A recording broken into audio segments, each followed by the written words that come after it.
it's Margaret Manning here, and welcome to 60 and Me. This is the place where women over 60 come to be inspired. My guest today is Dr. Bill Thomas. Dr. Bill is a medical doctor. He is a speaker. He is a farmer. He is a thinker. And what he does with his time is try to change the conversation about aging and elder care. So, Dr. Bill, I'd like to welcome you to the show.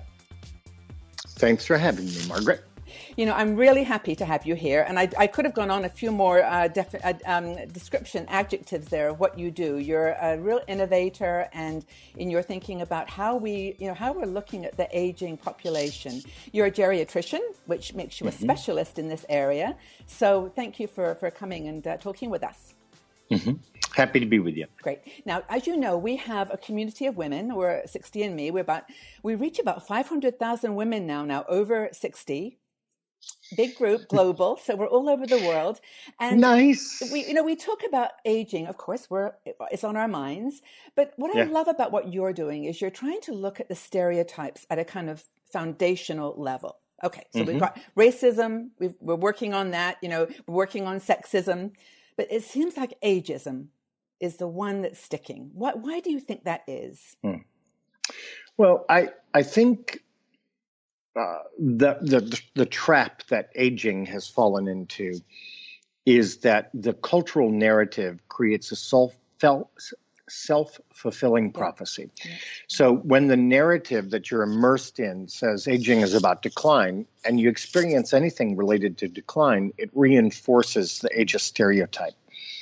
So the argument I make is not that aging has nothing to do with decline. In fact, decline is an element. It's a dimension of aging. But I argue that it's really only one dimension, that aging offers us many other dimensions, many other ways of experiencing life, not simply through decline, and that dominantly it's a growth-oriented activity. So I think ageism is going to be sort of the odd ism out. Until we can get control of the narrative, until we can get the narrative lined up in such a way that we're free of this self-fulfilling prophecy.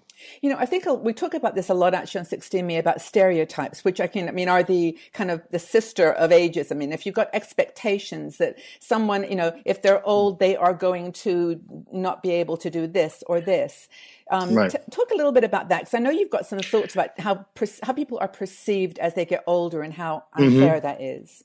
Well, there's a powerful psychological concept called priming. So priming operates in all different parts of our life. But priming says, if you get these messages that say, for example, older people are forgetful or older people are feeble, if those messages come to you, we humans, we tend to then interpret our experience in light of those messages. Yeah.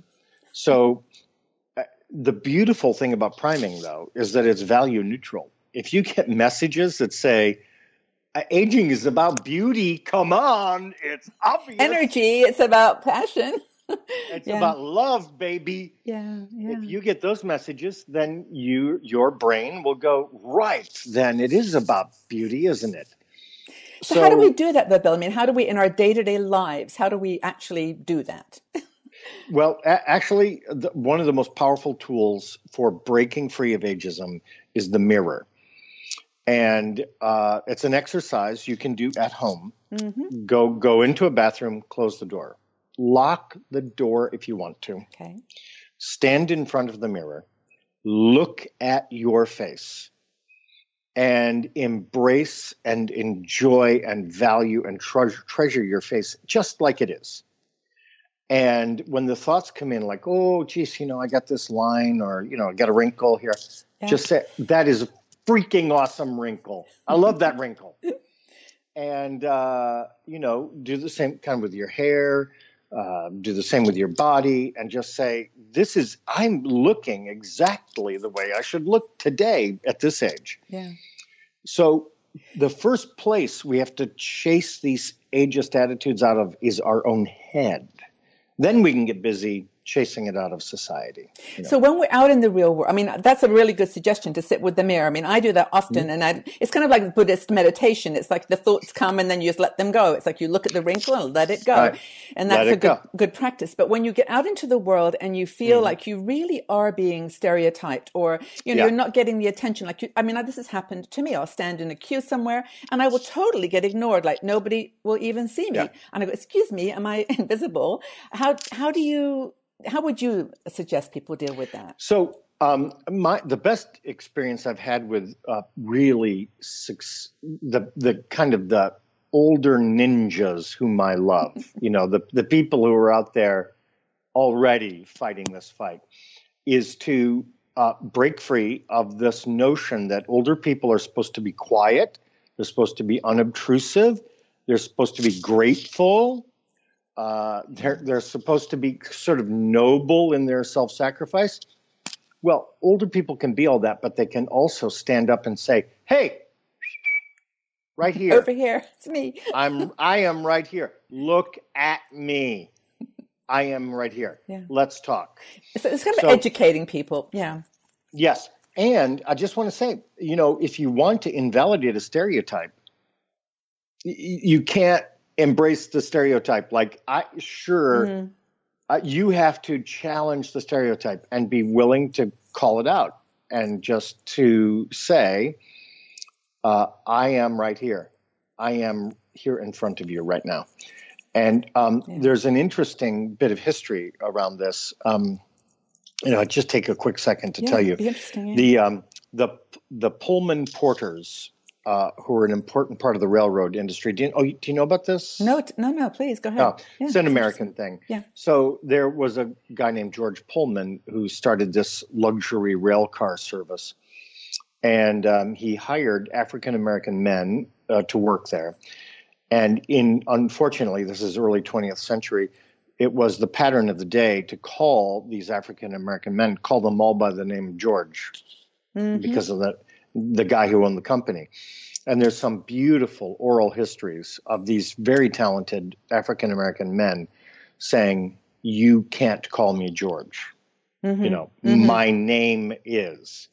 And, they were really taking, you want to talk about taking real risks, standing up.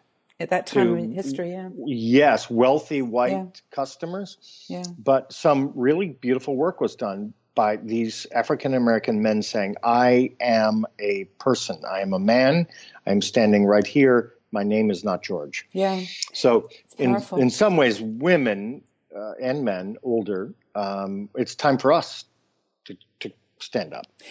As you were talking, I was thinking exactly that, because a lot of women in our community are not the passive, sweet little old ladies that you think they'd be. I mean, they're doing stuff, they're really out there. But when it comes to speaking out, because part of our conditioning, when you're born in the 50s, is women are, quiet. They don't say anything. So it's not that we don't feel it. It's that we sometimes don't have the mechanism or the voice.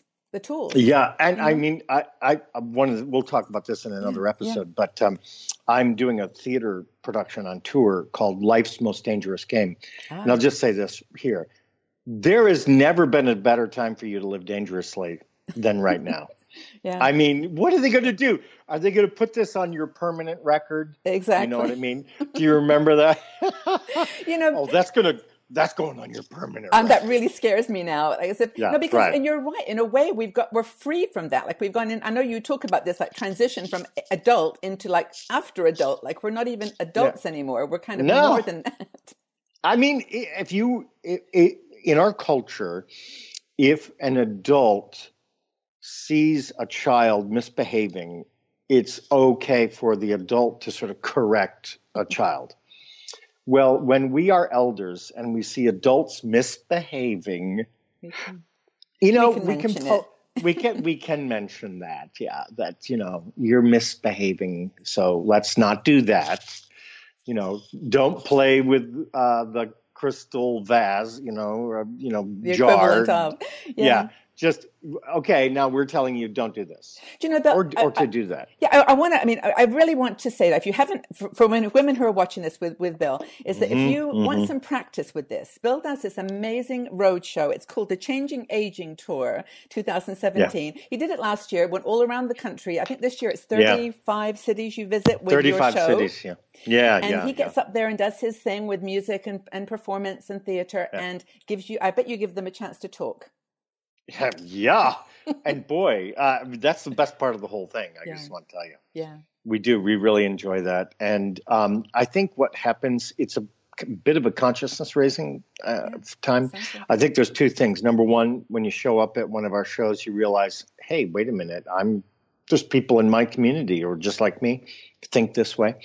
And number two, it's so great to see messages about aging that validate aging from the stage. Yeah, in a positive way. So I have a great time doing it. I bet. And I want to remind all that you are watching, this is a doctor talking here. This is a geriatrician. This is a man who understands aging from both an academic and a real life perspective. So I think that makes you special. Yeah. Well, and I will say the most important thing I've ever learned about aging is that it is many things to many people. Yeah. And I've done the best I know how to sort of honor different people's perspectives. And the one place where I draw a line is, as we were talking at the beginning, stereotyped narratives that equate aging with decline. I'm really not tolerant of that. No. But there's a lot of ways to enter into your elderhood and to be an elder. And I don't believe there's one way, and I don't think I know the way.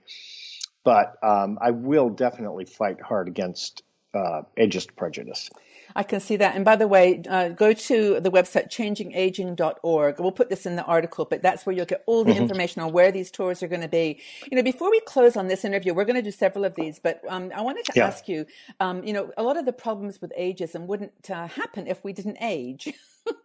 So why, in your opinion, do we age anyway? I mean, what in your opinion is the point? Well, okay. Now I'm going to offer a very short answer, strictly biological. Okay. I'm not talking about culture or psychology or any of that stuff. Okay. But, human beings, we're mammals. Mammals made a deal a long time ago, like probably 400 million years ago, made a deal for this really hot-blooded, fast metabolism that required genetic trade-offs to maximize vigor early in the life phase without a lot of attention to after reproductive maturity. There really wasn't much there. So being mammals, aging is written into our DNA and has been for 400 million years. And it's part of who we are. The miracle about humans is how well we age. We are freaking amazing at it. So we age better than any other mammal on Earth. We're really, really good at it. There's a book actually that I read a few months ago by a man called James Hellman, and I've mentioned it with the 60andMe community. It's about, he talks about the force of character and how the point of aging, the reason that we live beyond our reproductive years, because for women, there's really no point after you can't have children in some ways, you think about it. But he says that you need that time to build character. Yeah, well, I think that's so true. And, I was mentioning how good humans are at aging. The reason we're good at aging is because it's valuable. Look at the trait of aging and us humans being so incredible, getting this massive bonus after reproductive maturity. Why does that happen? In evolutionary terms, that doesn't happen for no reason. It happens because older humans have unique value. And they have a unique value to the group. And how that value is expressed is largely through character. And character takes a long time to develop. So I think you can actually take Hillman's argument, tie it to evolutionary biology and say, when you wake up in the morning one day older, you're fulfilling a destiny. You are traveling a path of utmost, and I think Hillman would even say sacred dimensions. Yeah. Yeah. I really am happy that we had that last bit of discussion, though, because I think that it really does give women a sense of value, that we have a value to time in our 60s. You know, that, I mean, regardless of ageism or anyone else thinks about us, we just have to take our lives in our hands, you know, our own, and just do it. You know, just make every second count. Well, the option, I will say this, the option of not making every second count is available if you would like it. If you're totally free to waste your 60s, 70s, and 80s and 90s, that's a choice.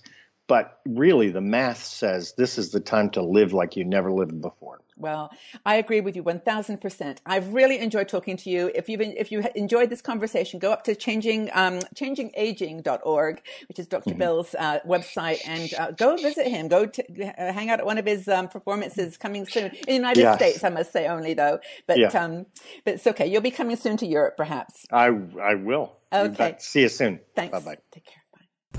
If you enjoyed this video, please subscribe to our 60andMe YouTube channel and also visit our website. We are a strong and dynamic community of women over 60. We're challenging aging stereotypes, and every day we share fascinating stories, interesting questions, and great conversation.